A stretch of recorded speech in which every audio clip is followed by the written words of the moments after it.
Okay, this is the last video on the unit on circles. I appreciate you guys being flexible and trying something a little bit different in this unit.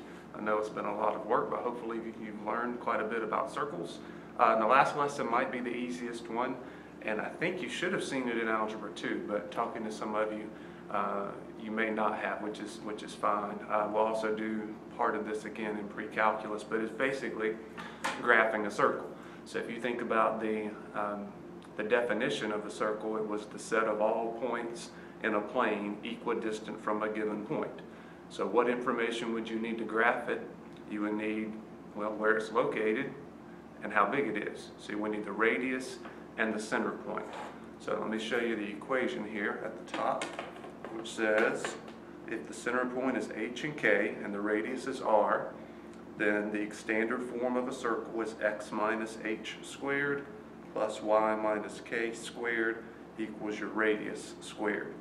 And hopefully seeing those h's and k's will kind of remind you of stuff you did in Algebra 2.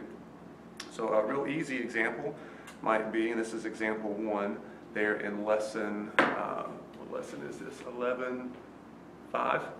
So this comes from example 1 on page 615.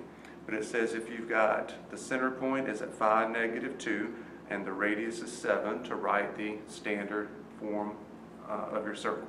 So all you have to do is to make it x minus 5 squared plus y minus -2, which becomes y plus 2 squared equals 7 squared, which is 49. So a couple of little things to remember. First of all, both of these signs on the h and k are reversed. So if this is 5, you put minus 5. If it's a -2, you put plus 2. Don't forget the squares, because if you leave one of them off, it's no longer a circle. It would be a parabola if you only have one of them that's squared. And then also make sure you don't forget to square the radius. Okay, so just little details there to be aware of. Other than that, it's pretty easy. But as in other units, after we started graphing things, well, we had distance formula pop up, and you have midpoint formula to pop up. So I wanted to do one example where you had to do this, and there wasn't an example that was in the book that I wanted to use. I actually want to use, this is page 618, number 34, because you have to use both the distance formula and the midpoint formula, because what they give you is the coordinates for the diameter of your circle. And it says that point A is on the diameter on the circle there, and it's at 3, 0, and B is at 7, 6. So what we need to do is we need to find, two ways you could do it. You could find the center point first, and then you've got to find the radius somehow, okay? So what I decided to do was to use, to find the diameter first. So I used A and B and did the distance formula. So that would be 4 squared when you subtract 7 and 3, plus 6 squared gives you square root of 52. If you break that down into 4 times 13, it gives you 2 square root of 13. However, you got to be careful, because you don't want the diameter in your formula, you want the radius. So as you see here in blue, so the radius then is just square root of 13. So that's what you use in your formula coming up.